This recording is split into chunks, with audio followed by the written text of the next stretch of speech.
Caroline, thank you so very much for being here on the Sweet Blasphemy podcast. Such an honor. Oh, thank you for having me, Rafan.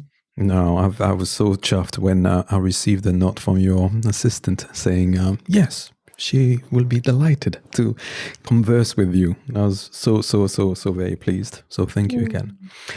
For everyone watching this video, this lady I'm just about to have a conversation with has written this magnificent book called Existential Kink. Now, Caroline, I gotta be honest with you, and this is not an excuse, but it's a reason I think good enough. I did not finish the book, and I want to tell you why, to give you a bit of context. I have your book on Audible that I'm listening to. I have it as a PDF. And I've also printed out the couple of chapters that you send out for free. And so what I do is I read it normally, as one would, but I also do my voice work on it. So I kind of go back to the same chapters, and then I listen to it because not only I want to speak to you about your writing and how personally impressed I am with it, because I love your use of language and how clear and concise, but at the same time poetic and at times even romantic you are. But also the audio version, that's a magnificent read. No, seriously, you've done that so very well. I was just so impressed. I'm gonna re-listen to this book, I'm sure, but I was just so, sometimes you read very, very nice books and the authors decided to somehow read them, and then you realize why they are voiceover actors and people who do it professionally, right? Because it's not because you can write that you can read. No, you're right up there. So yeah, congrats. It's magnificent. Thank you so much. My pleasure. Now, I've got a few things that I'd love to run by you and to pick your brains on, and I'm tempted to share them with you so that whatever sparks you first, we can talk about, right? We're obviously going to talk about shadow work because that's the main bulk. If you agree with me of your book and of your work, and I'm interested in your coaching work as well as your courses. But I'm tempted to ask you about the couple of lessons that are in your book. One called How to Get Your Shit Together. Another one called How to Beat Yourself the Fun Way. How to Stop Being Broke, because that's something I'm very, very interested about as well. How Not to Suck at Love. And then lastly, because otherwise we could go for hours, How to Trade the Wonderful for Fun and Profit. Where would you like us to start? Oh boy. So there's so much in there. Well, what is the most sensational or electric or relevant of those topics to you? How to get your shit together. Okay. Yeah. Because I think it's going to lead beautifully into shadow work, and obviously we're going to be talking about the kinky aspect of us not having our shit together and how we perhaps do this unconsciously on purpose. So the funny thing is I'm forgetting exactly what I put under that heading in the book because it is all sort of mishmashed together in my mind. But I'm thinking that chapter has to do with being a big mess and learning to come out of the habit of repeating one's. Yes, it comes into lesson 4, EK, exercises for transformative magic. So that's part 2 of chapter 1. Yeah.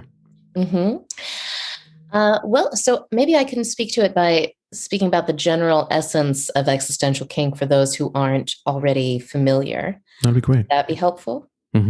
Okay. So the general idea with existential kink is that all of us human beings have a habit of taking totally unconscious pleasure in repeating negative situations in such a way that we actually accidentally end up recreating being drawn to getting ourselves in these situations again and again, because some part of us is secretly desiring it and enjoying it. Mm-hmm. And so the whole premise of existential kink is that if we can get very, very honest with ourselves, we can take this previously unconscious pleasure, which kind of like takes us over and gets us into situations that are less than good for ourselves. We can make it conscious. And in order to make it conscious, we have to be willing to celebrate it, to welcome it in, to stop judging it and shaming it. Because as long as we're in denial about it, as long as we're like, oh no, that's not me. I totally don't enjoy having my life be a big mess. I really wish I had everything together. And meanwhile, it's a big mess. Mm-hmm. As long as I'm not willing to feel and love and honor the ways that I am so turned on by it being a giant mess, I will just keep repeating those. Yeah. Mm-hmm. So existential kink is fundamentally, it's a somatic practice where we practice allowing that previously unconscious pleasure, which might be genital or heart-centered or laughter, to move through our bodies and release. Pretty awesome. I've copied something from the book where it says existential kink is a radical somatic hot and eminently practical and quick method of coming to love the previously hidden and shamed parts of your own self, so that you can, dissolve your old and negative patterns. That's a beautiful sum up that you've just done there. Thank you very much for that. So how does one start doing the work? Oh, excellent question. So what I like to invite people to do is to find a situation in their life that they don't like that keeps happening over and over. So for me, I have this situation. This is like very live and active for me now. I have a situation where I attract an experience of either my loved ones or people that I work with or something blaming me for something. And it's something that I feel innocent of, but I get this energy of like blame or guilt or shame directed at me. So from the conventional perspective, I could be like, well, this is just these terrible other people that keep blaming me for stuff that I'm not actually, responsible for. Yeah. I'm not actually responsible for. They're crazy. They just keep blaming me for stuff.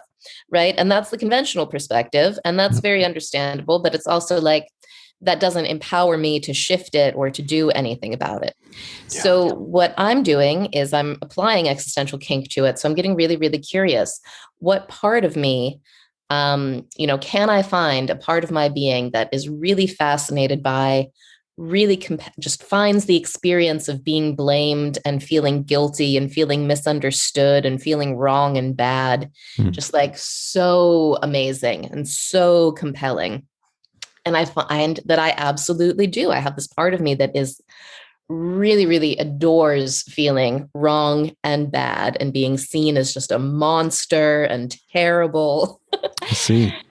And so for me, the art of making that conscious is not just acknowledging that I have that, but realizing that feeling that way is my highest, deepest priority.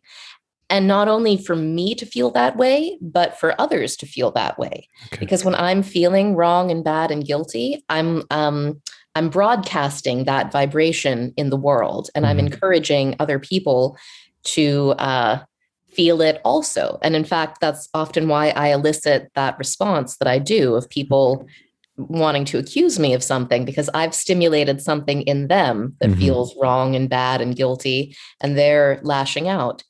So it's this kind of amazing dance that unfolds between me and the universe. And I found, so that's my don't like situation. So I invite everybody to find their don't like repeating situation.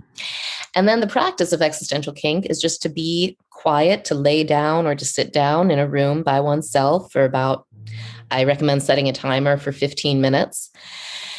And just allowing those sensations to arise in the body and getting really, really curious about them. And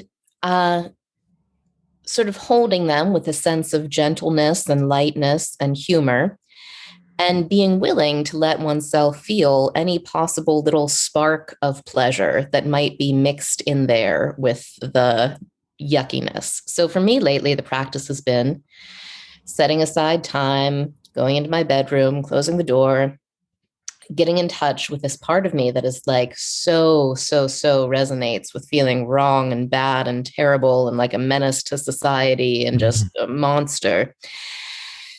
And really opening up to that in such a way that I'm touching sort of the dreamlike fluidity of existence. So in a way, it's the essence of Tantra, is to be aware of the way that everything is interdependent and the way that this waking life is like a dream. So what I'm doing is I'm feeling into those feelings, and I'm feeling the way that those feelings are absolutely wrapped up with all of the beauty and all of the depth and all of the most exquisite things in the universe. And basically letting myself experience them in such a way that I'm not contracting around them and I'm not trying to push them away. I'm just realizing their deep interconnection with all of the most wonderful and all of the most gorgeous things, and feeling whatever sensations there are of attraction, of erotic enjoyment, of, this sort of kinky dimension to it. So we talked about, so existential kink. One day I realized that I had this deep attraction to these sort of repeating negative patterns, and that a part of me took pleasure in them, and that this was similar to what people do in BDSM communities all around the world, where they set up scenarios with their partners, scenes, and they have agreements, and they have safe words, and they allow themselves to go into feeling sensations that ordinarily they would consider painful or humiliating and would not want. They create these containers where they allow themselves to feel those sensations, and open up to them and enjoy them in a way that they wouldn't otherwise. So in my existential kink practice, I'm going into these feelings of wrong and bad and terrible and guilty, and I'm opening up to them in such a way that I'm giving myself permission to enjoy them and to cherish them and to receive them as part of the wonder and beauty and lovableness of all existence. So it's a bit tough to put into words, which is, I guess, why I wrote a book, so I could think about it, really write it down. Because it is this sort of, we're so trained in our modern society to see like, these things are good, these things are bad. There's sort of always this imbalance where, say, life and pretty things, those are valuable, and death and ugly things, those are not valuable. And of course, it keeps extending until, men and masculinity, valuable, women and femininity, not valuable, science and quantitative things, valuable, dreams and intuition, not valuable. And there's that constant sort of devaluing of one side of a polarity.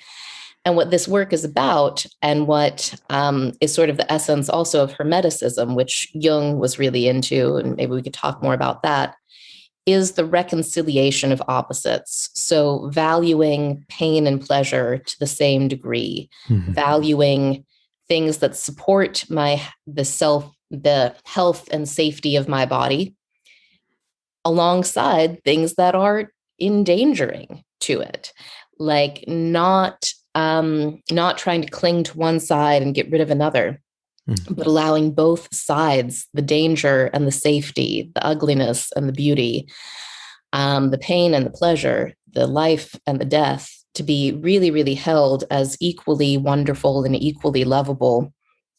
When I'm able to do that, it causes a big release in my body that often has an orgasmic dimension, or just like a lightening, heart-opening dimension. And I've found this not just for myself, but also for thousands of people that I've worked with, that once that kind of liberation of energy happens, we no longer have to keep repeating that pattern, because it no longer has, a place to hook into. And then we're free to use that energy to create, other new things in our lives, things that our conscious mind might like a whole lot more. No, you. Interesting that you, as human beings, find the bad and, I should say, the good within the bad to be life affirming, and that repeating our patterns will actually makes us even more fully alive. And yet the guilt that comes with liking or perhaps unconsciously loving something that seemed to normally be called bad, as you said, or dark, or denying this side of ourselves, is very much what makes up our makeup. Can I ask you practical questions in terms of what you do with people? How do you go about approaching guiding someone who comes to you with knowing what there keeps happening, but I don't like it anymore? And the second part of that question would be, do you, I know you do, I'm sure, do you ever encounter resistance? And how do you go about, maneuvering yourself around that when someone says, I want to change, but I don't want it to change? So the funny thing is I notice as a coach that I can very quickly help anybody with something in myself that I have already made conscious and gotten off on and integrated, because I have tons of approval for it. And I find it absolutely lovable and adorable. So for example, as I write about in the book, one of the first things that I got off on with Existential Kink was my attachment to scarcity and humiliation and anxiety and being broke all the time. Since I was able to get off on that and change my relationship to it, it's very, very easy for me to point somebody to the ways that they are having the same fun, and to just kind of gently tease them and lovingly, give them the encouragement to fully feel all of that pleasure and that drama. For things in myself that I have not fully gotten off on, it's almost impossible for me to help anybody else with it. I can give them the basic instructions of the practice, but unless I have deep approval for that thing, I'm not able to transmit it. So when I talk to prospective clients, I have to be really, really honest with myself. Okay, is the thing that they're wanting to work on the thing that I know that I have enough freedom and transmutation in my somatic system that I can be fully present with them without getting, hooked into the story. The story, yeah. Yeah. And it's, so a lot of the work that I do is just asking people questions, asking deep, penetrating questions, listening, noticing what happens in my body as I listen to them, and taking them through guided meditations to help them access the part of themselves that is so much more spacious and so much more blissful than the conditioned, ordinary mind. And I love too that you asked this question, because you mentioned that you're studying psychotherapy, and I often think about Freud and about Jung, and Freud, of course, was aware that this was a major thing with people, that people have attachments and they have pleasures in the very things that they say that they're trying to get rid of. And I recently read a biography of Freud by Peter Gay, classic biography, and he was talking about how part of why Freud started to do dream analysis with people was to get them to see, like, look, hey, your own unconscious is telling you that you enjoy this thing. Yeah. Because when he would try to tell people, they would be like, how dare you? Yeah. How dare you say that I would get some enjoyment out of fantasizing about killing my father? How dare you? Right? But it's like, well... And so with my work, I am taking the shortcut, and I'm not doing 10 years of dream analysis with somebody. And so it does, I guess, sort of as a baseline, people need to know when they come talk to me, come into my courses or come into my coaching, that I practice radical approval for all human feelings and desires. So I'm not encouraging the acting out of all human feelings and desires. I definitely don't want people to go kill their fathers or whatever. Yeah.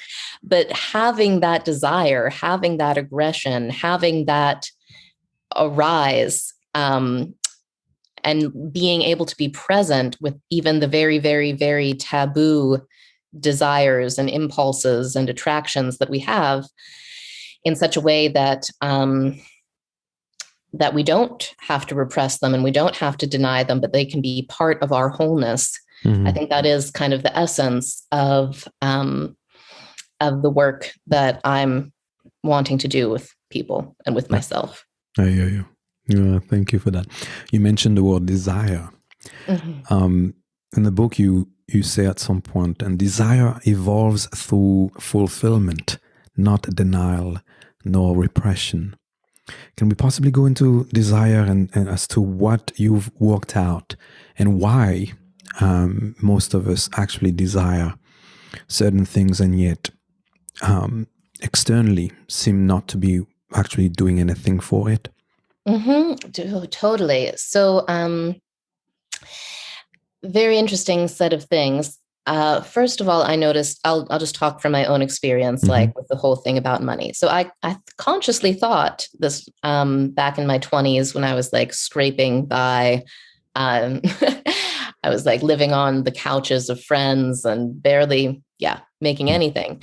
I had this thought, oh, wow, I would love to have tons of money. That would be great. And then I wouldn't have to feel this humiliation. I wouldn't have to scramble every month to pay bills and student debt. So I had this notion, I would love to have money.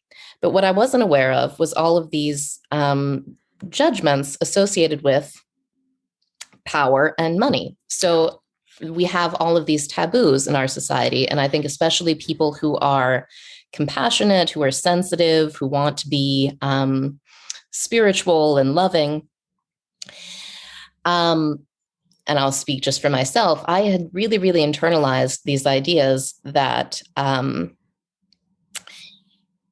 if I had power and money, that would make me evil, that it was just evil to really, really want power and money and to really, really go after it, that I would be, betraying my family that had always taught me that rich people were jerks and selfish and greedy, and only, really good people don't have any money because you have to step on other people to get any money. So all of these things had made the thought of, so if I were to imagine actually just having lots of money, there were all sort of conflicted feelings that came up around it, because it would be wrong, it would be evil, it would mean that I was one of these bad people and I was stepping on other people. And so in situations with those kinds of conflicts, it's very easy for those conflicts to inhibit the kind of energy and spaciousness that would let opportunity come through, that would let, connection and inspiration to grow businesses come through. So I had those conflicts, and I also had connected with them this sort of deep, deep pleasure in and romanticism about being really poor. Like there was just something that was just so endlessly beautiful and so fun to me about having negative $100 in my bank account, having to stand in line at the food bank, having to funny as it sounds, there was just a part of me that just absolutely adored that found it so, so fun. I'm sorry. My husband keeps texting me. I have to let him know I'm in an interview. Keeps trying to call me. So one second, in an interview. Okay.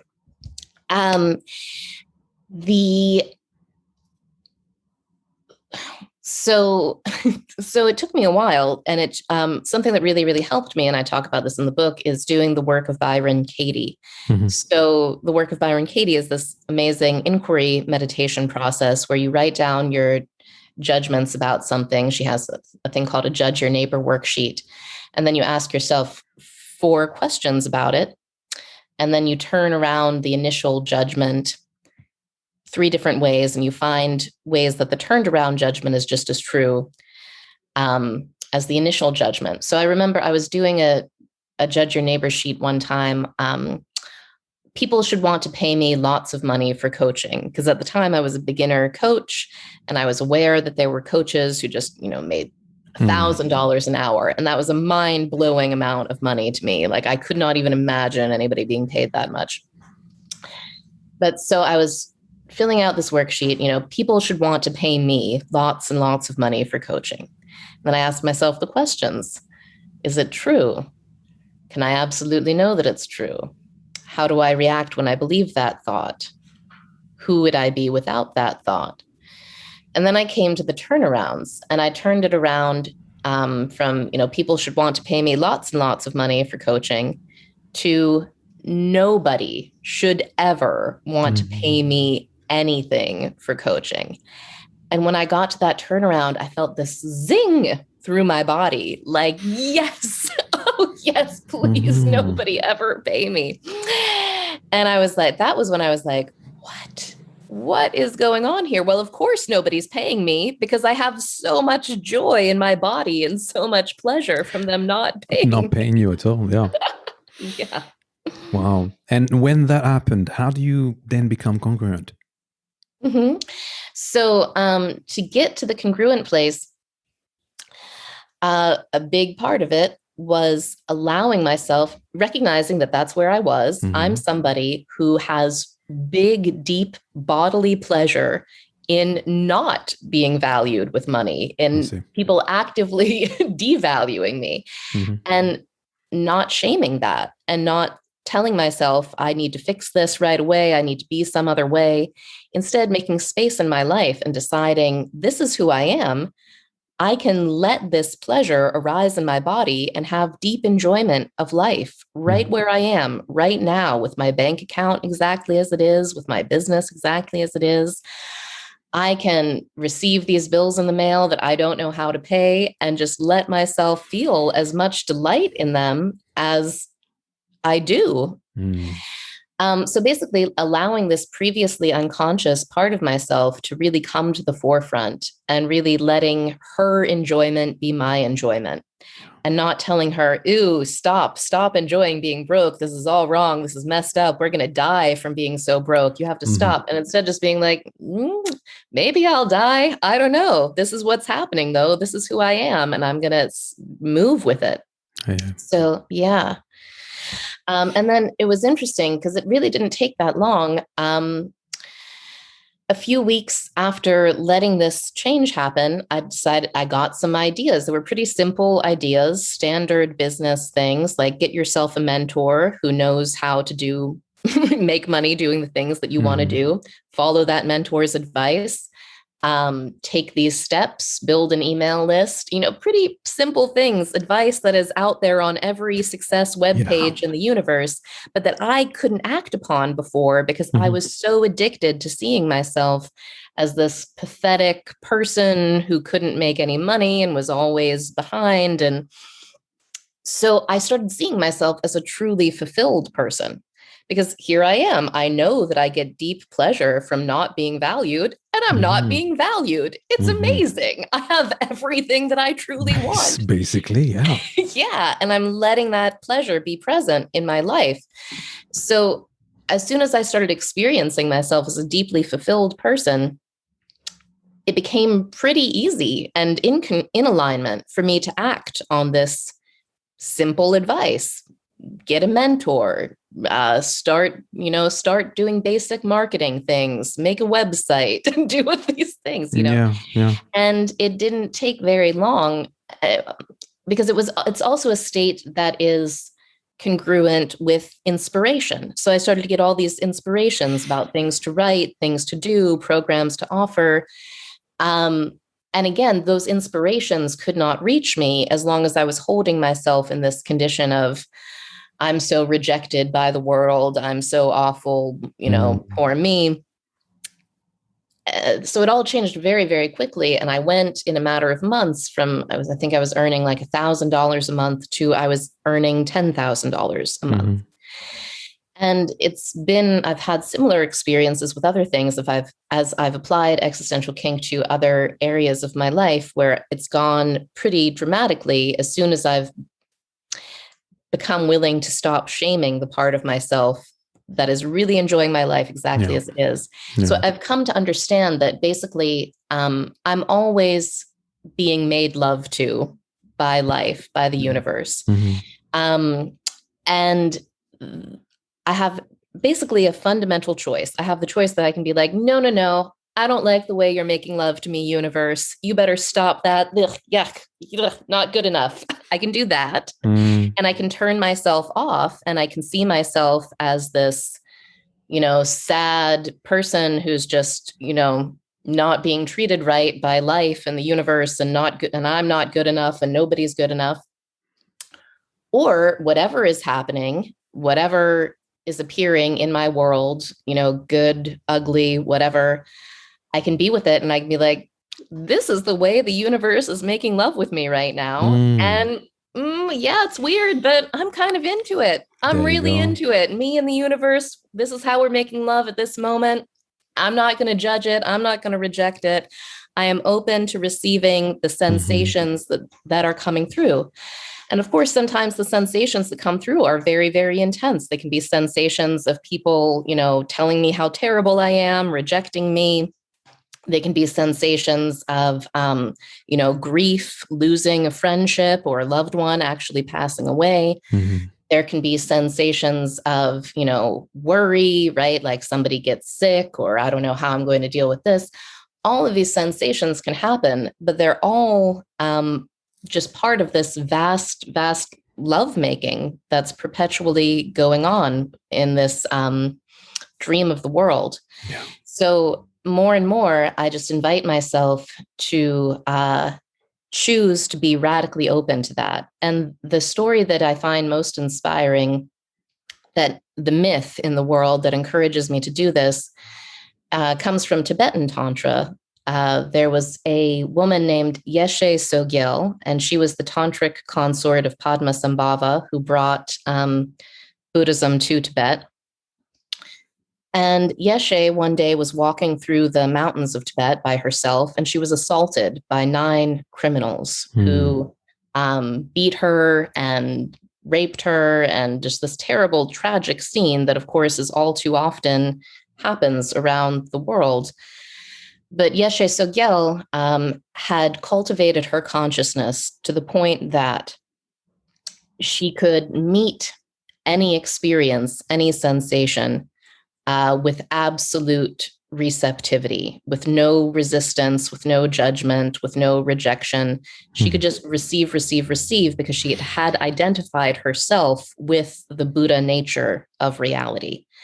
So in the moment that these criminals violated her, she gave them empowerments as tantric practitioners. She gave them the empowerments for them to become Buddhas themselves, because her consciousness was just more powerful than their criminality and their lust and aggression. And so this story about how even the most vicious, violent energies can be met with this sublime level of compassion and receptivity, and have those energies be transmuted into real spiritual depth, rather than remaining at that level of being poisons. That's really fascinating to me. So I guess at essence, I'm fascinated with what we could call, the alchemy of the psyche, the alchemy of the soma. What does it take to transmute poisonous experiences, leaden experiences, to relate to them in such a way that they become medicine, that they become healing, that they become part of our wholeness. Yeah, I hear you. And thank you for sharing that. You share a little bit about your intimate, private life also in the book. A very similar pattern, right, in terms of boyfriends and ex-boyfriends and the intimate relationships you'd be in. Did you have to do similar amount of work, or how did that transition happen? Was that the same as for money? Oh, yeah.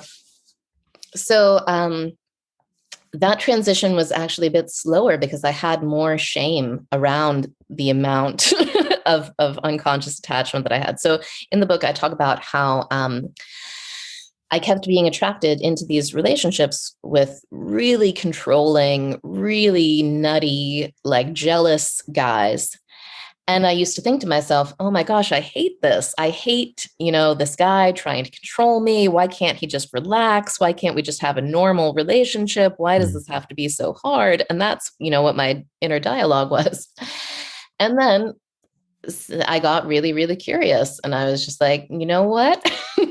I bet that probably some part of me really, really, really absolutely adores feeling controlled, because I get to feel like I'm the most precious, needed, valuable thing. I'm like heroin to this guy, and he has to control his supply of me because I'm his source of everything. And once I really allowed myself to feel the depth of that, and again, to not shame it and not blame myself for having that pleasure or creating that experience in my life. Because I think that's another thing sometimes when people hear about existential kink and they hear, you're like, are you saying I created this terrible thing? Are you telling me I'm to blame for this terrible thing? It's like, no, you're absolutely not to blame for it. None of us are to blame for it. Blame is so useless. It just keeps things in the unconscious where they repeat. But I'm interested in getting to the place where I'm allowed to have any experience without blame. I'm allowed to have any experience with total love and total rejoicing in the gift that incarnation is. So I'm allowed to have this experience of this intense, crazy, dangerous, jealous boyfriend and love it as much as I love it, shamelessly, blamelessly, and let that enjoyment move through me. And as soon as I was able to do that, as soon as I was able to stop judging it, the next day, I mean, I tried breaking up with that guy a billion times before, and I would always just call him. But as soon as I truly got off on it and truly released it and truly integrated it into my conscious persona without judgment, it was like, oh, well, I'm done here. Time for something else. Then I went and I moved to the other side of the world because that was a good thing to do for my safety, because he was still crazy. Yeah. Yes. You changing doesn't mean people around you are going to change as well. Exactly. Lesson. Beautiful. Thank you for sharing this. Let me read you something that you wrote, and then I've got a final question for you. And you said, and then it dawned on me, shit, I don't just have a bedroom kink. I have existential kink. I have perverse desires for pain and bondage in my daily existence. And further down, which is really what I want to pick your brain on. Well, if God is a kinky freak, and I'm a part of God like all of these spiritual people say, maybe deep down I'm a kinky freak too. And maybe I can get more in touch with my divine nature by giving myself permission to like all the scary stuff in life instead of just resenting it. Now, can we be blasphemous for the next and last 10, 15 minutes together and talk about God and perhaps religion and how this might actually come into our conditioning and the way we see and perceive the world and ourselves in it? Oh, absolutely. Thank you. Yes. So, I mean, I think the common non-blasphemous religious idea, right, is that God is good. God only wants good things to happen to us. If bad things happen to us, that's maybe it's our fault or it's the devil's fault or whatever. And I think this notion of God as a kinky freak who enjoys everything, it came to me from contemplating more non-dual traditions, Advaita, Tantric Buddhism. And, there's a beautiful story in the Vedas about God is playing hide and seek with God's self, basically, right? Taking the shape of tigers and bandits and murderers and little cute babies and sweet, beautiful lovers and trees and flowers, just taking all these shapes and playing a game of finding God's self. And so I was contemplating that story when I realized, wow, God really likes some extreme, freaky games. We have war, we have all these forms of abuse, all these tragedies. And yet there's this stream of wisdom about, the fundamental nature of experience is bliss. And if we can, so I would just get really, really curious about that. And indeed, I find that I think we've been very ill-served by conventional religious teachings that do try to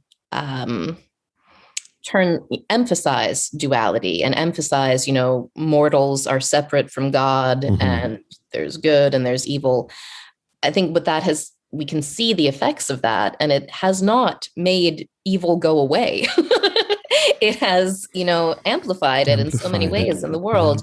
Just with the example of Christianity, of course, we have all of the imperialism of the Holy Roman Empire throughout Europe and parts of Africa that then later turned into the European imperialism that, became the transatlantic slave trade and the violation of all the Native American peoples.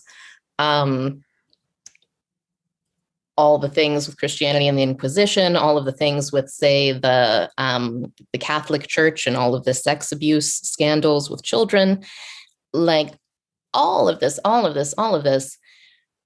it just encourages humans to be fragmented and to not integrate the, more aggressive or instinctual or animal or lustful parts of our nature with our love, with our compassion. Instead, it keeps them repressed and keeps us repeating them through this fragmented image of God. So I am very interested in a relationship with God that's much more like what we find in Tantra in the East or Hermeticism in the West, which is sort of this more like a mandala vision of God that is just the totality. Like, obviously, God is the totality. What else could God be but the whole of everything? And getting really, really curious about that, and getting really, really curious about how can I align myself with the wholeness, with the totality. And what I have found to be so redeeming and so beautiful about it, I actually feel like this takes me ever deeper into an appreciation of Jesus Christ. Interestingly, I see Christ as a very, very powerful magician who was willing to fully inhabit, again, with that great receptivity like Yeshe Sogyal had, full receptivity to the violence and the viciousness of humanity, of life, without rejecting it, without judging it, to the point that he let himself be crucified. And as he was crucified, he was still loving himself, the world, all of us, the whole experience. And that greatness of that love and that receptivity allowed him to, become indestructible, be resurrected, go into the depths of hell and come back out and still be, have coherence. And that coherence has been a beacon throughout the centuries to many people. And interestingly, boy, I think about this stuff a lot. Interestingly, though, so here's Christ as this beacon of deep coherence and beauty and magic and integration and forgiveness. And then the rest of the fractal mandala around Christ, right, includes Herod, who killed the little children at the time of Christ's birth, includes Pilate, who sentenced Christ to die, includes Judas, who betrayed him and hung himself, includes Peter, who went on to found the Catholic Church. And we were just talking about what a clusterfuck that was. So even this amazing center of miraculous beauty also has these fractal outlines from it that we would call, incoherent or evil or distorted or confused. And I find that so fascinating. And what that helps me to contemplate is that even the greatest, most compassionate bodhisattva, Christ type person is absolutely connected within the realm of form, within the realm of duality, to the most fragmented, terrifying, distorted evil. And keeping that in mind is immensely humbling, because that means that, yes, I can do all of this stuff to become the best person I can possibly be. And here I am being a great person. That means somewhere else in the fractal, there's, as long as we're in form, as long as we're in duality, there's some great evil that corresponds to whatever great beauty I'm able to come up with. Yeah. And that, to me, is the essence of the crucifixion, and the essence of the wholeness, the terrifying, beauty and good and evil that we're all just inextricably mixed up in. And having an appreciation for that, I like to call that the wondrous heresy, that the desire to create liberation from suffering and healing and beauty is inextricably related to the desire to create suffering and ignorance and pain and confusion. And that as long as there's manifestation and not just like sheer silent space, there's an ongoing dance of those forces. So, well, boy, I could ramble on forever, but that's a bit of my blasphemous thinking. I hear you, and I appreciate that deeply. Totally. I'm there with you. Yeah. I know you don't have a lot of time, so I'm very tempted to ask you, where can people find you and find out more about you and perhaps get in touch with you to possibly work with you? Thank you so much. Absolutely. So there's my website, carolyngraceelliot.com. There's my Instagram, at Carolyn Elliot _. On my website, people can find forms to join my email list. And if you join my email list, I can send you the first 3 chapters of my book, Existential Kink, for free. And my email list is really where I announce my offerings and the retreats and the events. So the main thing I do in my business is a program called Wealth, and Wealth will open up again in March 2022. So we have about a year before that opens up again at the membership. But I also have an Existential Kink coach certification program called Sovereigns, which will be opening again in June 2021 for applications, and will be happening in Miami starting in October. In person training? In person, yes. We're asking people to take COVID tests before they arrive and that kind of thing. So yes, that's what's happening. And that's how people can find me. Thank you. That sounds very interesting. What are the pre-requirements for this course, coaching? No pre-requirements other than having read the book. And we have, when people apply, when they express interest, we set up an interview session with somebody who has previously graduated from the program. So we are going to be having interviews that will be part of the application process, but that's pretty much it. Beautiful. Wow. Awesome. Perhaps we can do a part 2 at some point. I'd love to talk with you more about Tantra, applied to psychology and modern day living. Because the translation between the ancient wisdom and how to actually put that to work in a way that is both concise, precise, but also experientially positive. And as you said early on, without having to go through 10 years of sitting on a couch and talking to someone about your dreams. Beautiful work that is, but something that can actually help people in a very, very practical way. So if we can talk about that at some point, that'll be pretty awesome. Yeah. Caroline, thank you so very much for being here. Such a pleasure meeting you and hearing you speak of your work and of your thoughts and philosophies. So very, very grateful. I'll put all the links and everything you just mentioned, and perhaps even more, in the show notes. So anyone watching or listening now will be able to find that on the website. Okay. Thank you, Irfan. Thank you for having me. My biggest pleasure. All right, everyone, stay sensual and kinky. And watch for what you love and don't love, because they're very much related, apparently. Long story short. All right, guys, take good care.